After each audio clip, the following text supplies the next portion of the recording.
O Poder Sem Limites, de Anthony Robbins. Capítulo 19.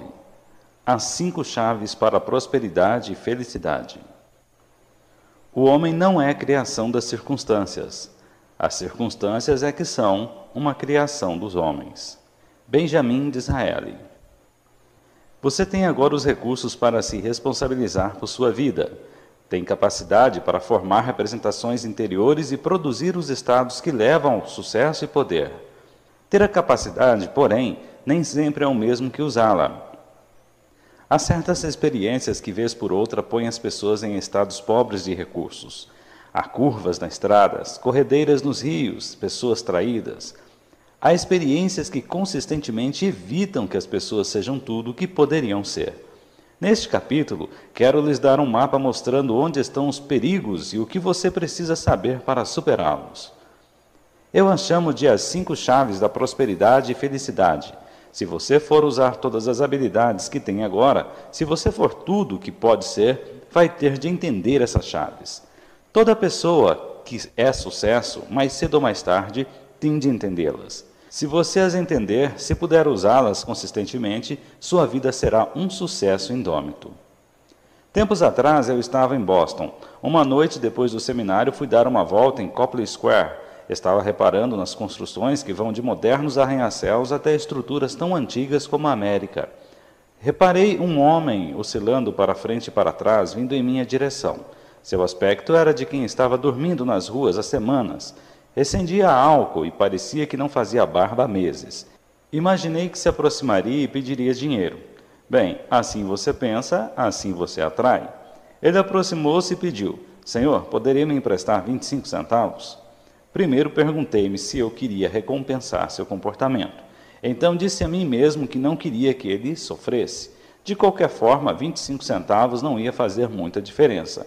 Então imaginei que o mínimo que poderia fazer era tentar ensinar-lhe uma lição. 25 centavos? É isso que você quer?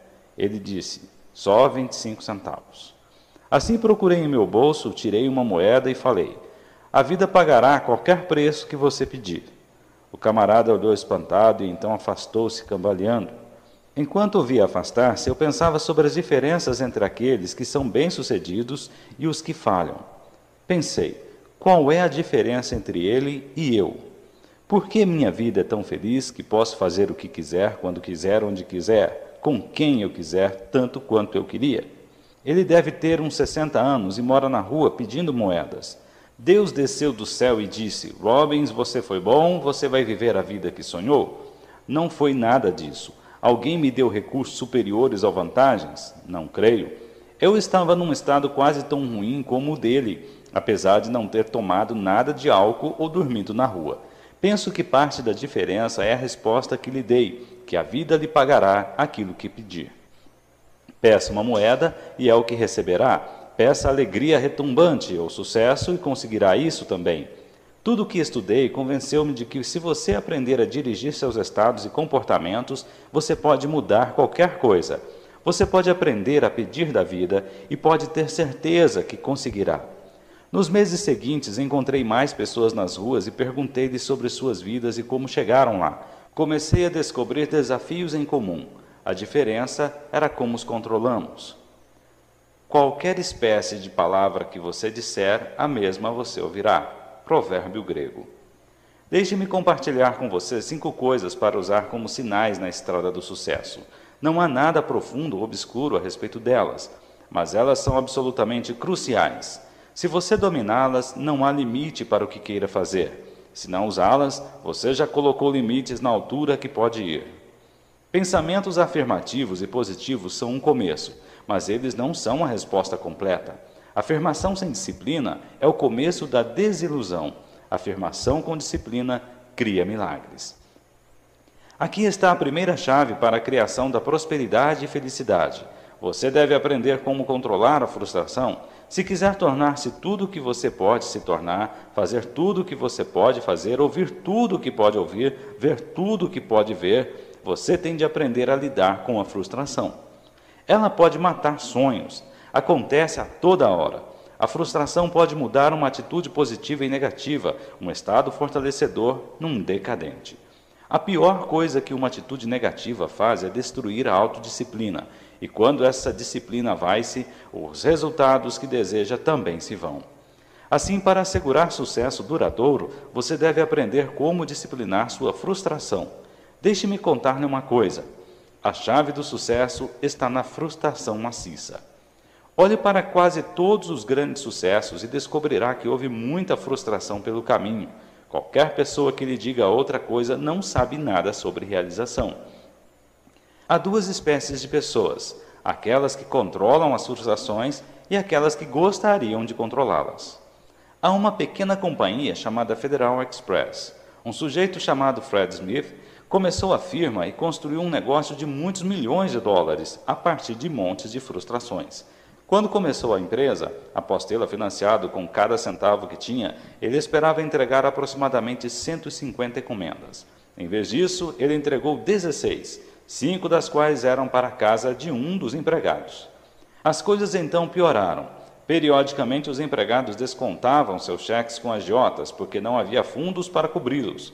Muitas vezes seus aviões estavam quase para ser devolvidos e algumas vezes tinha de conseguir uma certa quantidade de vendas durante um dia para continuar operando. A Federal Express é agora uma empresa de bilhões de dólares. A única razão pela qual ainda existe é que Fred Smith foi capaz de controlar frustração em cima de frustração. As pessoas recebem uma boa recompensa por controlar suas frustrações.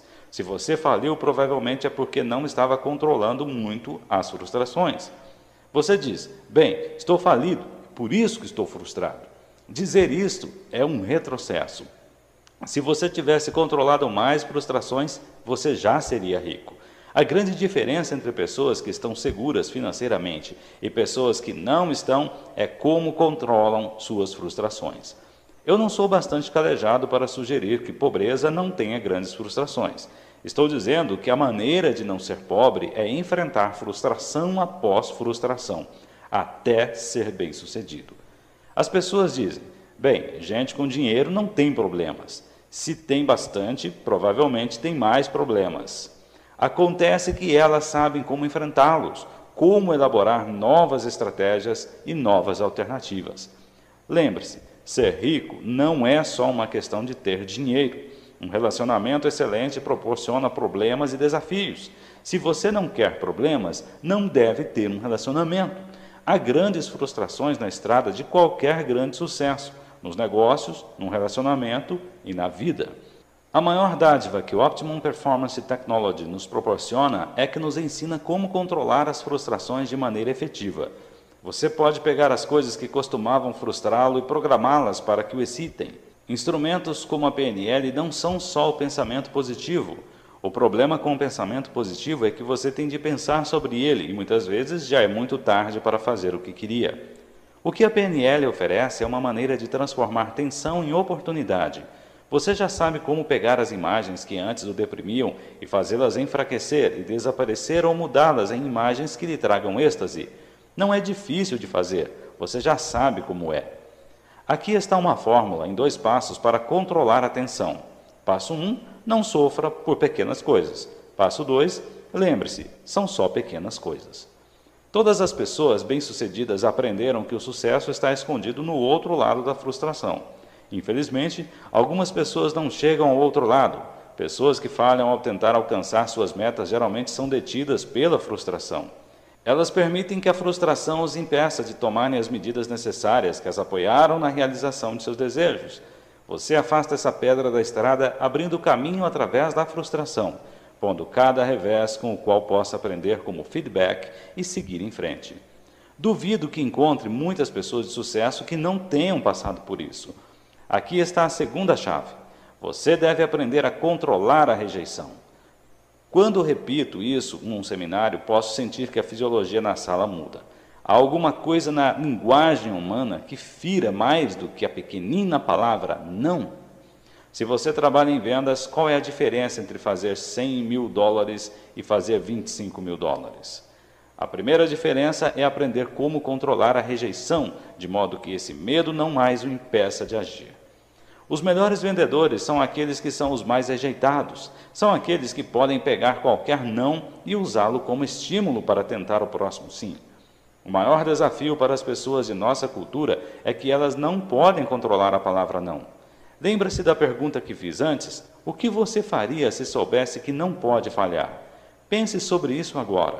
Se você soubesse que não pode falhar, isso mudaria seu comportamento? Isso permitiria que você fizesse exatamente o que quer fazer? Então, o que o está impedindo de fazê-lo? É aquela pequenina palavra não. Para ter sucesso, você deve aprender como competir com rejeição, aprender como tirar toda a força da rejeição. Certa vez trabalhei com um atleta de salto de altura. Ele tinha sido atleta olímpico, mas atingira um ponto onde não mais conseguia saltar nem a altura de seu chapéu. Imediatamente vi qual era seu problema. Ao vê-lo saltar, realmente ele bateu na barra e começou a passar toda espécie de rotações emocionais. Transformava cada fracasso num grande acontecimento.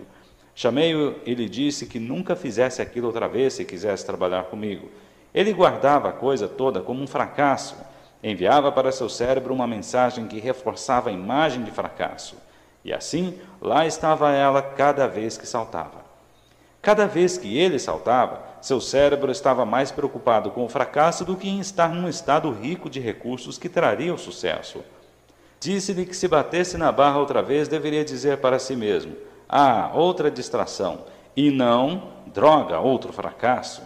Ele deveria se pôr de volta num estado rico de recursos e tentar outra vez. Com 3 saltos, ele estava desempenhando melhor do que nos últimos 2 anos. Não se leva muito tempo para mudar. A diferença entre 2,10 metros e 1,90 é só 10%. Não é uma grande diferença em altura, mas é uma grande diferença em desempenho. Da mesma maneira, pequenas mudanças podem fazer uma grande mudança na qualidade de nossas vidas. Já ouviu falar de um camarada chamado Rambo? Sylvester Stallone? Será que ele apareceu na porta de algum agente ou estúdio e ouviu: ei, gostamos de seu corpo, vamos colocá-lo num filme? Não exatamente. Stallone tornou-se um sucesso porque foi capaz de resistir à rejeição após rejeição. Quando começou, foi rejeitado mais de 1000 vezes. Ele foi a todo agente que pôde encontrar em Nova York e todos diziam não, mas ele continuou seguindo, continuou tentando e finalmente fez o filme chamado Rocky. Ouviu a palavra não 1000 vezes e foi bater na porta 1001. Quantos não você aguenta? Quantas vezes você quis se aproximar e falar com alguém que achou atraente e decidiu não ir porque não queria ouvir a palavra não?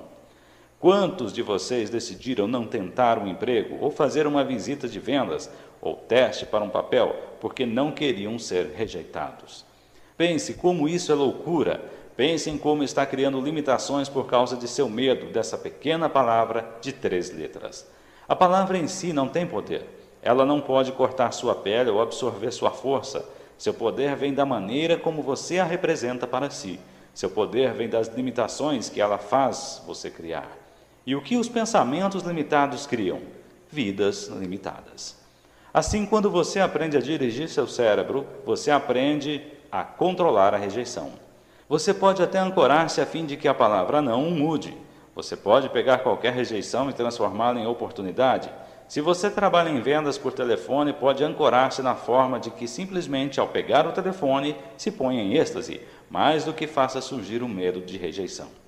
Lembre-se, o sucesso está escondido do outro lado da rejeição.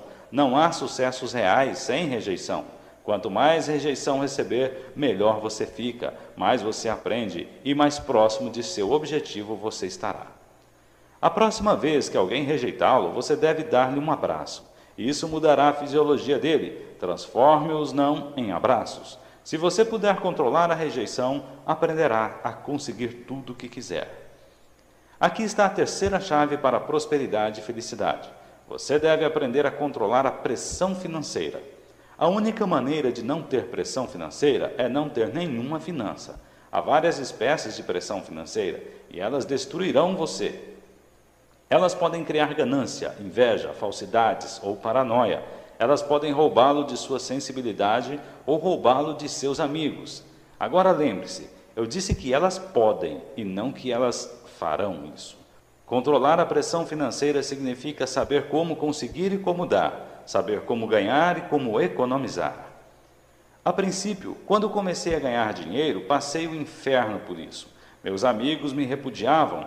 Eles diziam: você está no dinheiro, qual é o seu problema? Eu dizia: não estou no dinheiro, eu só tenho algum. Mas eles não viam desse jeito. De repente, as pessoas, por algum motivo, achavam que eu era uma pessoa diferente, porque tinha um status financeiro diferente. Algumas estavam muito ressentidas. Assim, essa é uma das espécies de pressão financeira. Não ter dinheiro suficiente é outra espécie de pressão financeira. Você provavelmente sente essa pressão todos os dias. A maioria das pessoas sente. Mas quer você tenha pouco ou muito, você lida com a pressão financeira. Lembre-se de que todas as nossas ações na vida são guiadas pelas nossas filosofias, nossos guias de representações interiores sobre como agir. Eles nos dão os modelos de como agir. George S. Clason deu um grande modelo para aprender a controlar a pressão financeira no seu livro O Homem Mais Rico da Babilônia. Você já leu esse? Se já leu, leia outra vez. Se não, corra e consiga-o agora. É um livro que pode fazer você totalmente rico, feliz e excitado. Para mim, a coisa mais importante que o livro ensina é pegar 10% de tudo que você ganha e doar. É isso mesmo. Por quê? Uma razão é que você deve pôr de volta o que tirou. Outra é que ele cria valor para você e para os outros. Mais importante ainda, ele diz para o mundo e para seu próprio subconsciente de que há mais do que o suficiente. Essa é uma crença muito poderosa para alimentar. Se há mais do que o suficiente, significa que você pode o que quiser e os outros também podem. E quando você detém esse pensamento, você o faz tornar-se real. E quando você começa a dar 10%? Quando estiver rico e famoso? Não. Você deve fazê-lo quando estiver começando, porque o que você dá torna-se como uma semente de milho. Você tem de investi-la e não comê-la. E a melhor maneira de investi-la é dá-la para que produza valores para os outros. Você não terá dificuldades em encontrar as maneiras. A necessidade à volta de todos nós. Uma das coisas mais valiosas no dar é como isso faz com que você se sinta. Quando você é do tipo de pessoa que tenta encontrar e preencher as necessidades dos outros, isso faz você sentir-se diferente sobre quem você é. E a partir dessa espécie de sentimento ou estado, você vive sua vida numa atitude de gratidão. Tive a felicidade de voltar outro dia à minha escola de Glendora, Califórnia. Estou organizando um programa para professores e queria agradecer aos professores que influenciaram minha vida. Quando cheguei, soube que um programa de língua que me ensinara como me expressar tinha sido cortado por falta de fundos e porque as pessoas não achavam que fosse bastante importante. Assim, fundei o programa. Devolvi uma parte do que tinha sido dado para mim. Não fiz por ser um camarada legal, fiz porque devia isso. E não é ótimo saber quando você deve alguma coisa e você pode pagá-la? Essa é a verdadeira razão para ter dinheiro. Todos nós temos débitos positivos. A melhor razão para se ter dinheiro é sermos capazes de pagá-lo. Quando eu era pequeno, meus pais trabalhavam diligentemente para nos criar bem. Por várias razões, nos encontrávamos em situações financeiras extremamente difíceis. Lembro-me de um dia de ação de graças em que não tínhamos dinheiro. Lembro-me que estávamos tristes até que alguém chegou à porta da frente com uma caixa cheia de enlatados e um peru. O homem que a entregou disse que era da parte de alguém que sabia que não pediríamos nada, mas nos amava e queria que tivéssemos um ótimo dia de ação de graças. Nunca esqueci esse dia. Assim, todo ano, no dia de ação de graças, faço o que alguém fez por mim naquele dia. Saio e compro mantimentos para uma semana e entrego-os a uma família necessitada. Entrego os mantimentos como um empregado ou garoto de entregas, nunca como uma pessoa que está proporcionando o presente. Sempre deixo uma nota que diz: isto é da parte de alguém que se preocupa com vocês e espera que algum dia vocês possam se cuidar e que saiam e devolvam o favor para alguém mais que precise. Isso tornou-se um dos pontos mais luminosos do ano para mim. Ver o rosto das pessoas quando sabem que alguém se preocupa com elas. Isso faz muita diferença. Isso é que é vida. Um ano eu quis dar perus no Harlem, mas não tínhamos uma caminhonete, ou mesmo um carro, e tudo estava fechado.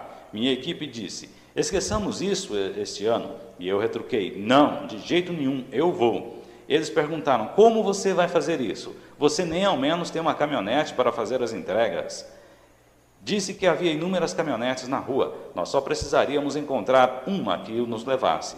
Comecei a fazer sinais para as caminhonetes, uma prática que não recomendo em Nova York. Muitos motoristas pensavam que estávamos em uma missão de procurar e destruir, e o fato de ser dia de ação de graças não mudou nada. Assim fui para um semáforo e comecei a bater nas janelas dos carros, dizendo às pessoas que eu daria $100 se nos levassem ao Harlem. Quando isso também não resolveu, mudei um pouco a minha mensagem. Dizia às pessoas que queriam tomar 1h30 de seu tempo para entregar mantimentos para pessoas necessitadas em uma área pobre da cidade. Isso nos aproximou mais um pouco. Eu já tinha decidido que queria ir numa caminhonete que fosse longa e larga, o bastante para fazer uma grande entrega. Logo, uma linda caminhonete vermelha apareceu e era extra longa, com uma extensão atrás. E eu disse, é essa. Um dos meus rapazes correu imediatamente à rua e, pegando-a no sinal, bateu na janela e ofereceu ao motorista $100, se nos levasse aonde queríamos. O motorista falou, olha, você não tem que me pagar, ficarei feliz em levá-los. Essa era a 10ª pessoa que tentávamos. Então ele estendeu a mão, pegou seu chapéu e nos mostrou. Estava escrito Exército da Salvação. Disse que seu nome era Capitão John Rondon e queria ter certeza de que trazíamos comida para pessoas realmente necessitadas. Assim, em vez de só entregarmos a comida no Harlem, também fomos ao South Bronx, que é uma das mais arruinadas paisagens do país. Passamos pelos terrenos vazios e ruínas de edifícios até uma mercearia de South Bronx. Lá compramos comida e a entregamos aos invasores, refugiados urbanos, gente de rua e famílias que lutavam para conseguir uma vida decente. Não sei quanto mudamos as vidas dessas pessoas, mas de acordo com o Capitão Rondon, isso mudava as suas crenças sobre pessoas que se preocupavam com outras. Não há quantia de dinheiro que possa comprar o que você ganha quando você dá de si. Nenhum planejamento financeiro pode fazer mais por você do que se você der 10% do que você ganha. Isso lhe ensina o que o dinheiro pode fazer e o que o dinheiro não pode fazer. E essas são duas das mais valiosas lições que pode aprender. Costumava achar que a melhor maneira de ajudar os pobres era ser um deles. A melhor maneira de ajudar os pobres é ser um modelo de outras possibilidades, deixá-los saber que há outras escolhas possíveis e assisti-los em desenvolver os recursos para que se tornem autossuficientes. Depois de dar 10% de seu rendimento, pegue outros 10% para diminuir suas dívidas e um terceiro 10% para formar um capital para investir. Você precisa viver com 70% do que tem. Vivemos numa sociedade capitalista na qual a maioria dos seres humanos não são capitalistas. Como resultado, eles não têm o estilo de vida que desejam. Por que viver numa sociedade capitalista, rodeada de oportunidades, e não tirar vantagens do mesmo sistema que nossos antepassados lutaram para criar? Aprenda a pegar seu dinheiro e usá-lo como capital. Se você o está gastando, nunca formará qualquer capital. Nunca terá os recursos de que precisa. Dizem que a renda média na Califórnia é de $25 mil por ano. A despesa média é de 30 mil. A diferença é chamada pressão financeira. Não queira juntar-se a essa multidão. O essencial é que o dinheiro é como todas as coisas. Você pode fazê-lo trabalhar para si ou pode deixá-lo trabalhar contra você. Você deve ser capaz de lidar com o dinheiro em sua mente como com qualquer outra coisa, com a mesma finalidade e elegância. Aprenda a ganhar, a economizar e também a dar. Se puder fazer isso, aprenderá a controlar a pressão financeira e o dinheiro nunca mais será um estímulo para pô-lo num estado negativo, que faz com que você seja infeliz ou trate os outros à sua volta de uma maneira menos rica de recursos.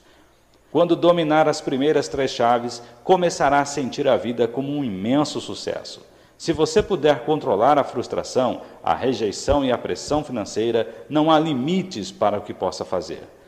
Já viu Tina Turner representar? Ela é alguém que controlou grandes quantidades de todas as 3. Depois de tornar-se uma estrela, desmanchou seu casamento, perdeu seu dinheiro e passou 8 anos no purgatório de shows, em hotéis e clubes baratos. Ela não conseguia que as pessoas a atendessem ao telefone, muito menos oferecer-lhe um contrato de gravação. Mas continuou tentando, não ligando para os não. Continuou a trabalhar para pagar as dívidas e pôr sua vida financeira em ordem. Finalmente percorreu o caminho de volta para o alto do mundo nos espetáculos. Assim você pode fazer qualquer coisa, e aqui é onde o número 4 entra. Você deve aprender como controlar a acomodação. Você já viu pessoas em sua vida, ou celebridades ou atletas, que atingem um nível de sucesso e então param, começam a se sentir confortáveis e, em primeiro lugar, perdem quem os pôs lá? Aquele que realizou mais ainda tem todo o futuro para ser realizado. Lao Tse, Tao Te Ching. O conforto pode ser uma das mais desastrosas emoções que um corpo humano pode ter. O que acontece quando uma pessoa consegue muito conforto? Ela para de crescer, para de trabalhar, para de criar valores adicionais. Você não quer conseguir muito conforto. Se você se sentir realmente confortável, é provável que pare de crescer.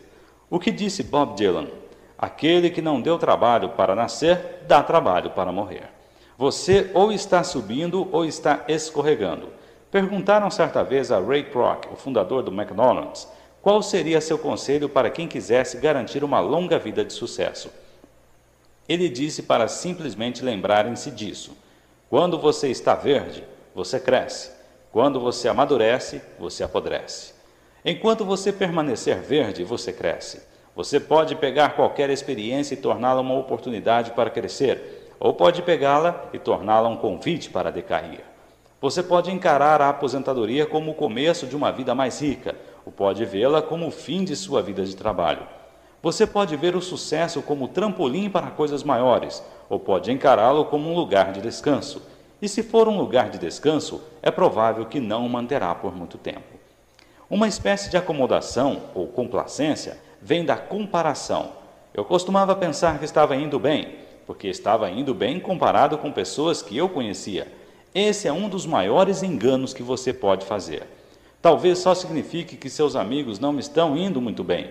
Aprenda a julgar-se por suas metas em vez daquelas pelas quais seus colegas parecem estar se rezando. Por quê? Porque você pode sempre encontrar pessoas para justificar o que estão fazendo. Você não fez isso quando era garoto? Você dizia, Johnny fez isso porque eu não posso. Provavelmente sua mãe dizia, bem, não me importa o que Johnny faz, e ela estava certa. Você não deve se preocupar com o que Johnny ou Mary ou outros fazem. Preocupe-se com o que você é capaz. Preocupe-se com o que você faria e o que quer fazer. Trabalhe a partir de um conjunto de metas dinâmicas, envolventes, cheias de possibilidades, que o ajudarão a fazer o que você quer, não o que alguém fez. Sempre haverá alguém que tem mais do que você. Sempre haverá alguém que tem menos que você. Nada disso importa. Você precisa julgar-se pelas suas metas e nada mais. Pequenas coisas afetam pequenas mentes. Benjamin Disraeli. Aqui está outra maneira de evitar acomodação. Afaste-se de seu papo furado. Você sabe do que estou falando. Das redes sociais em que todos expõem seus hábitos de trabalho, vida sexual, status financeiro e tudo mais que se torna distração. Esses tipos de ambientes são como suicídio. Eles envenenam seu cérebro, fazendo com que concentre sua atenção no que as outras pessoas estão fazendo e nas suas vidas privadas, em vez do que você pode estar fazendo para intensificar sua experiência de vida. É fácil cair nessas situações, mas lembre-se de que as pessoas que o fazem estão meramente tentando se distrair do aborrecimento criado por sua incapacidade de produzir os resultados que desejam. Uma frase que Rolling Thunder, o índio sábio, usava muito era: só fale com bons propósitos. Lembre-se, o que colocamos para fora volta para nós. Portanto, meu desafio para você é que mantenha-se afastado do lixo da vida. Não cresça em coisas pequenas. Se quiser ser acomodado e medíocre, passe sua vida mexendo sobre quem está dormindo com quem. Se quiser ser diferente, esteja certo de que você se desafia, se testa e de que faz de sua vida algo especial. Aqui está a última chave. Sempre dê mais do que espera receber. Esta pode ser a chave mais importante de todas, porque virtualmente garante a verdadeira felicidade. Lembro-me de estar dirigindo de volta para casa depois de uma reunião noturna com muito sono. A trepidação mantinha-me consciente, e nesse estado semilúcido tentava imaginar o que dava significado à vida. De repente uma vozinha em minha cabeça dizia: o segredo de viver é dar. Se quiser fazer sua vida correr bem, você tem de começar com o como dar. A maioria das pessoas começa suas vidas pensando só em receber. Receber não é um problema. Receber é como o oceano. Mas você tem de estar certo de que está dando para poder pôr o processo em movimento. O problema na vida é que as pessoas querem primeiro as coisas. Um casal virá a mim e o homem dirá que sua mulher não o trata bem. E a mulher dirá que é porque ele não é muito carinhoso. Isso é, cada um estava esperando que o outro tomasse a iniciativa e apresentasse a primeira prova. Que espécie de relacionamento é esse? Quanto tempo irá durar? A chave para qualquer relacionamento é que você tem de primeiro se dar e continuar se dando. Não pare e espere para receber. Quando você começa a marcar pontos, o jogo termina. Você fica lá dizendo, eu dei, agora é a vez dela. E o papo termina. Ela se foi, você pode pegar seu resultado e levar para outro planeta, porque o placar não funciona dessa maneira aqui. Você tem de estar querendo plantar a semente e cuidar para que ela germine. O que aconteceria se você se dirigisse ao solo e dissesse, dê-me alguns frutos, dê-me algumas plantas? O solo provavelmente responderia, desculpe-me, senhor, mas está um pouco confuso, deve ser novo por aqui, as regras do jogo são outras. Então explicaria que você primeiro planta a semente, cuida dela, põe água, lavra a terra, fertiliza, protege e alimenta. Então, se cuidar bem dela, conseguirá sua planta e o seu fruto mais tarde. Você pode pedir ao solo muitas vezes, mas isso não muda as coisas. Você tem de continuar dando, alimentando, para que o solo produza frutos e a vida é exatamente da mesma maneira. Você pode ganhar muito dinheiro, você pode imperar sobre reinos ou dirigir grandes empresas ou controlar vastas terras. Mas se estiver fazendo só para si, você realmente não é um sucesso. Na verdade, você não tem poder, não tem riqueza real. Você subiu ao topo da montanha do sucesso em seu benefício, provavelmente pulará fora. Quer saber qual a maior das ilusões sobre o sucesso? Que ele é como um pináculo a ser atingido, uma coisa a ser possuída ou um resultado estático a ser obtido. Se quiser ter sucesso, se quiser realizar todos os seus objetivos, você tem de pensar no sucesso como um processo, um meio de vida, um hábito da mente, uma estratégia para a sua vida. Este capítulo foi sobre isso. Você deve saber o que você tem e você deve conhecer os perigos em seu caminho. Você deve ter a habilidade de usar seu poder de uma forma responsável e amorosa se quiser experimentar a verdadeira riqueza e felicidade. Se puder controlar essas 5 coisas, você será capaz de usar todas as técnicas e poderes ensinados neste livro para fazer coisas maravilhosas. No próximo capítulo, veremos como são as mudanças em nível mais elevado, a nível de grupos, comunidades e nações. Fim do capítulo 19.